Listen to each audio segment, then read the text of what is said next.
our station mate, our colleague, Grant Paulsen, one of the co-hosts of the Grant and Danny Show on 106.7 The Fan, 2 p.m. till 6:30 p.m. every single weekday.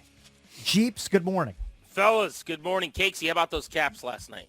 Yeah. Quite a win. Needed that one. That was a big one. Both teams with 40 points heading into last night. I mean, it was a great regular season game. I mean, Ovi scored, Sid scored. The only downside to that game was it was on ESPN/Hulu, and it wasn't called by our friends Joe B and The Locker. That's the only real downside to me from watching that game last night. But nice 2 points on the road. Then they come back tonight here at home on a back-to-backer to play the Devils. Devils are a sizable favorite on the road tonight against the Caps. You know what's crazy is the Caps have, up until their last game on a back-to-back, they were 6-0 this year. They kill it.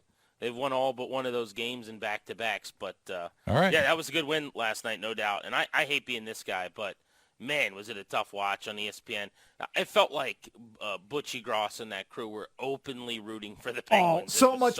Really? Much. Just the most Penguin and Sidney Crosby slurping that you could, just the highest level of it. Like, there was one point where I think the Pens were on a power play. You can correct me if I'm wrong here, Jeeps. And I think Sid, snapped a pass to somebody on his team, and it snapped the dude's stick. Uh-huh. And Butchie Gross and whoever else was doing the game, they couldn't stop just slurping. Oh, look at the power from Sid Crosby. Blah, blah, blah, blah, blah. Right. And I wanted to mute my TV. Well, did they jock Ovi? I'm sure they did. There was some Ovi jocking, but not to the level of the Sid jocking. Okay. For me, it was just the excitement of the goal calls as they got back into the game. Right. That got me a little bit like, what broadcast am I watching here? Yeah, exactly. But, hey, they get 2 points. That's what I wanted, so we'll take it. So, Jeeps, we've got the final regular season game. By the way, it's a huge schedule in the regular season for the NFL. They love this because there's 8 or 9 games that are just crucial for possible playoff bids and division titles. And obviously, it's a huge game for the Cowboys. Unlike last year when they played them in the final week, this game means everything for them because they need to play home games in the playoffs. Dallas is 3-5 on the road this year. They're 8-0 at home. So Dak Prescott and Mike McCarthy, they want to play home games. So they want to win this division. Do we know, you might know this, do we know who's going to play quarterback for Washington this week? We don't. They're going to make the announcement today. Okay. What do you think it's going to be? I think at this point you start Sam Howell, right? There's one game left. He started every game all season. You're, again, a double-digit point dog, which, by the way, I'm sure you guys have seen this number, but this is crazy. The Washington Commanders are the first team to be home dogs of 13 points or less in consecutive weeks in any season since the 2000 Cleveland Browns. We're talking 24 years in the making here these last 2 weeks. But you're likely to lose the game already. So are you really going to play Jacoby Brissett in one game now at the end of the year? Like Sam Howell, quote-unquote, needed a break, needed a reset. Yeah. Well, you got a pretty big break and opportunity to reset after this game. It's called the offseason. So I would guess they would just play him. The other question is Brissett's health, obviously, and what is his urgency to get back? I mean, if you're Jacoby Brissett, if you're not 100%, you're coming back in a game where your team's supposed to lose by a couple of touchdowns. You're pushing through pain at the end of the year. You got some pretty good film already to send around to teams trying to get paid this offseason from his 2 comeback journeys off the bench. I'm not sure how desperately I'd be trying to get back on the field if I was him. Yeah, I think Brissett is going to be a coveted guy. Maybe he's a spot starter, high-level backup. So I think his future is pretty secure. What do you think happens with Howell? Do you think he just is retained here in D.C. because he's on a very cheap rookie deal? He can be the backup to whoever comes in to be the starter next year. Do you see Howell being on the roster next year and going forward? Yeah, absolutely. I would be very surprised if he isn't. You mentioned the contract. I think that's the biggest reason why. His cap number next year is barely over $1 million. It peaks 2 seasons from now at 2025 at about $1.2 million. So not only is that cheap, for a backup quarterback, but for a guy who's proven with enough around him and maybe an offensive coach coming in here to lead this organization who gets more out of him, it could be one of the the great contracts really for the team. But, quality backup quarterback play, guys who are fringe starter, second division, number ones, guys that, you're talking Brissett or Heineke or maybe Howe, whatever else. Yeah. Like those guys cost 10 to 15 million anymore. Right. So it's a good And value. you need them. You need a quality Absolutely. backup. I mean, look how many quarterbacks have played this year. It's over 70. Absolutely. Yeah, I think they're going to go quarterback in the draft, especially if they're in the top 2. And my guess is that barring something unforeseen, whether it's Williams or May that they take with the second pick if they stay put, that guy would be the favorite to be the starter and Howe would be his backup. Yeah, there's so many unknowns. We've been talking about it all morning, Grant. I'm sure you guys talk about it too, of, who the next guy is to make all the decisions, who's going to be the GM, who's going to be the head coach, who's going to be the new OC. Is it going to be a big name or is it going to be one of these young up-and-comers? Who are they going to draft? I mean, there's so many unknowns for this team in the offseason. It's unbelievable. Mm-hmm. I have not been – I don't mean this as a fan, although we could talk about that as well, but as someone who tangentially, I'll use the word covers the team with air quotes, but does what we do, right? This is the most exciting time to talk about this team and be on the air going on an offseason probably in my lifetime. Number one, no Dan Snyder, so they actually have a chance. As Marty Schottenheimer once said, there's a gleam, man. Mm-hmm. You got a little bit of hope here that they could get this thing right for the first time ever. But in my opinion, there's kind of 4 pillars in football. There's 4 jobs that you got to get right or close to it in some combination to have any shot. Owner, GM, head coach, quarterback. And this is going to be off-season number 1 for this ownership group.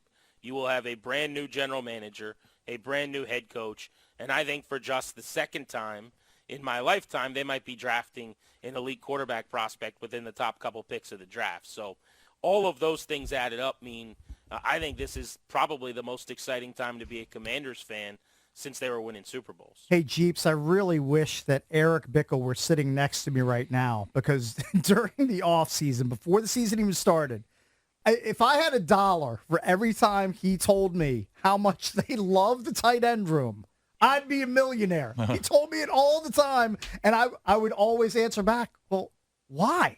I mean, Logan Thomas is a guy coming off an injury. Okay, he can be decent. He's had an okay year, 54 catches. John Bates, somehow he has 19 catches. And the biggest offender, I expected more from this guy in year 2. Cole Turner has been, he's been on a milk carton. He's got 11 catches on the season. I don't know why they love the tight end room so much. They also love their offensive line. Don't forget that. Yeah. You know what they were big fans of was their linebacking room, Casey. Loved it. Well, when you have 3 linebackers, you can be a fan of the whole room, I guess. Yeah, Jamin Davis and other guys. Right. That's kind of, if there was a band that their linebacking core played instruments, it'd be Jamin Davis and, right. Whatever. And you wouldn't be able to ID what music they played. That I know. Well, that's a Yaroslav Halak. Yeah. No doubt about that. Correct. Casey. But, yeah, they didn't properly evaluate their team. The number one thing you have to be able to do is look in the mirror and say, I know what I am. I know what you're not. You're not a cop, right? You got to know when you're staring into that mirror what you got and what you don't. They weren't good at that. And I think the main reason why, frankly, is just they weren't particularly good at player eval anyway. Rivera in his press conference yesterday was talking about where this season got away, and he talked about how disappointed he was because he said, I really think, we had the talent to do something special. I'm paraphrasing. They didn't.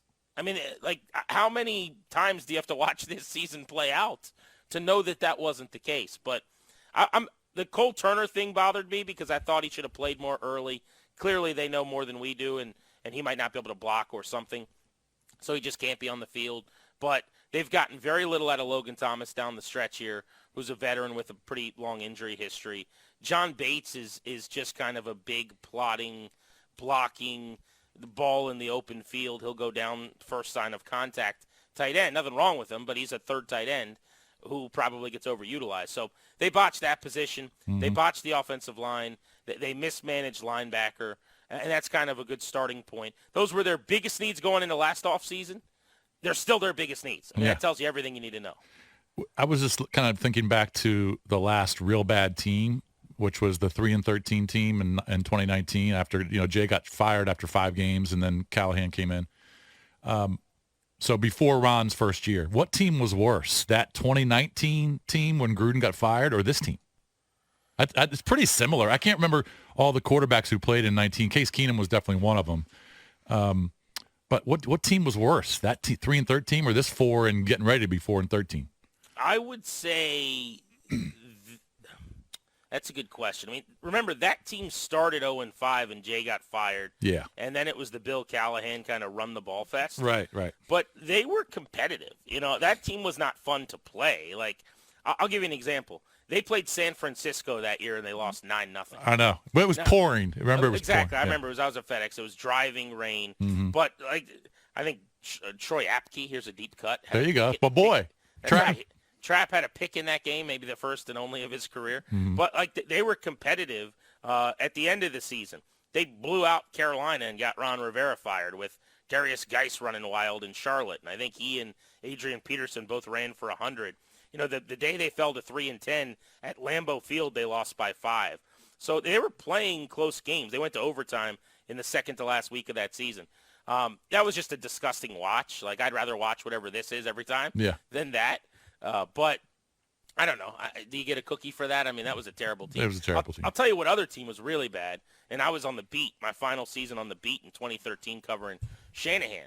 Oh, yeah. They lost 8 in a row, and it was basically like Mike and Dan had a huge fight, and Mike Shanahan was lighting fire to the organization on his way out, right? Mm-hmm. And he was bringing everything down with him. And they dropped their final 8 games. Well, this would be their first 8-game losing streak since, and it would only be the second in the modern era. I mean, it's hard to lose 8 games in a row. It really is. If they lose on Sunday, it'll be a carbon copy. Was that the year in 2013 that you're talking? Was that the year that Kansas City came in here and there was about 10 fans? So, yeah. That's the one. Horrible weather. 47-10 or something crazy like that? Yeah. It was like 45-10. And there's that viral picture at halftime for like the aerial shot where there's like 11 people sitting in the crowd as the fourth quarter starting. Mm-hmm. That was the one. But, yeah, that was an ugly, gross December. And I think that was kind of what broke a lot of people, honestly, because there was so much hope in a multi-time Super Bowl champion, Shanahan coming here, and it was post Robert Griffin, and then the bottom fell out. Obviously, they went and got a young up-and-coming coordinator, and at the time, 46-year-old play caller Jay Gruden. And I expect something similar this time around. The big difference being they'll actually have a structure, ideally, where they have a real GM for the first time since they were winning Super Bowls. Well, speaking of real GMs, Grant, right now you're going to play a fake GM. Cakes Harris, the owner. I'm elevating you to GM. Grant Paulsen. We're going to give you a salary of, let's say, I don't know, I'll just pull a number out of my hat, $4.5 million to run the football ops for the Washington Commanders. Let's get the GM Grant Paulsen head coach wish list. Give me your top 3 options in no particular order. Ben Johnson is number 1 on my list. All right, that's particular order. Sought-after head coaching candidate this cycle. Yeah. In fact, yesterday we had to start doing a Ben Johnson alert on our show. Okay. Because I talk about him too much. Love him. Love that guy. Yeah. So that guy's going to be a very good head coach in my opinion. But it's also just what everyone should be trying to do, which is find a head coach, offensive-minded, who's made quarterback better by insulating him with a good plan. So that would be number 1 for me. Number 2, I'm going to say would be, I'll say either Shane Waldron out in Seattle, or I'll go with Todd Monken in Baltimore, their offensive coordinator. I want someone who's having success calling plays, offensive-minded. You could go with either of those guys, slot the other in third. And then just 2 other names I would throw out there. I have no interest, 0, in defensive-minded head coaches. I'm with you. It's just not a game I play. Mm-hmm. Here's what I will say, though. Okay, so my list is like 10 offensive-minded guys in a row. If they go that route, my bigger complaint would be a retread defensive mind. This is Dan Quinn, great leader of men. Somebody like that, right? If they want to go the route of just look what John Harbaugh does, who's a special teams guy. Like he has the control of the room, and he's a great leader of men. Then you need to go young, up-and-coming star, inspiring. I'm talking Ejiro Evero in Carolina, their defensive coordinator, who's going to be a superstar coach one day, or Mike McDonald, the DC in Baltimore, who's 36 years old. Like, I would not despise those 2 options because I think they're going to be great coaches. It's just not for me. I would go offensive, marry someone to a quarterback, and really quickly I'll just tell people why. If you hire a defensive-minded head coach, You're searching for an OC every couple of years when you get it right, because your OC's getting a head coaching job to go call plays for somebody else. And you put yourself in this bucket that the Titans are in with Mike Vrabel, where, yeah, you got a good head coach, but Matt LaFleur's a head coach, and Arthur Smith's a head coach, and you're not always going to hit on your hirings. Yeah. Sometimes you miss on Downing, and he's out. Sometimes you have down years because, someone's learning a new offense constantly.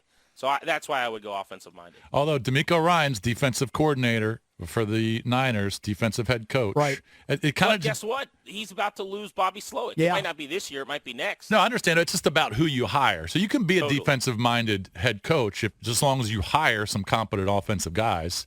But my point is, hire great offensive guy, he's gone. So let's say Slowick leaves. Now Stroud's learning a second new offense. Like, at what point does that start to hurt him, right? If every 2 years he's got a new offense to learn, does he lose something ultimately? I think he probably does. Yeah. That's a good Grant, point. we kicked this around earlier. What do you think Bieniemy's fate is on Monday? Is he out with Rivera, or is he retained by Josh Harris for a role TBD going forward? I don't think he'll be fired with everybody, like, initially. Mm-hmm. This is going to be we're going to let the next coach decide, ... Eric Bieniemy's not going to be back, though, in my opinion. I think he'll be an offensive coordinator somewhere. I've heard keep an eye on Pittsburgh for him. Tomlin, I think, also likes the idea maybe of Byron Leftwich, from what I've heard, so one of those two guys may land there. But I do think Bieniemy will be an OC in the league next year, which means that coming here was probably a good idea, because let's face it, Washington was the 32nd team to hire a coordinator. If they didn't hire him, he wouldn't have had an OC job this past year after his contract ran out in Kansas City. It's not like they pried him away from 4 other offers. Everyone kept saying, you got to go get Bieniemy. Baltimore's going to get him. Baltimore interviewed him. They didn't offer him the job. They went and got Monken. So I think he will get a job, and he's done enough, hopefully, that within the next couple of years, if his situation's better, he could work his way into a head coaching gig. Jeeps, good catching up with you, my friend. We'll talk to you again soon. And, of course, people can hear you 2 p.m. till 6:30 with Funny Danny. We'll talk to you soon, Grant. See you, bro. All right. Love you, boys. See ya. Yep, that is Grant Paulsen, host of Grant and Danny on 106.7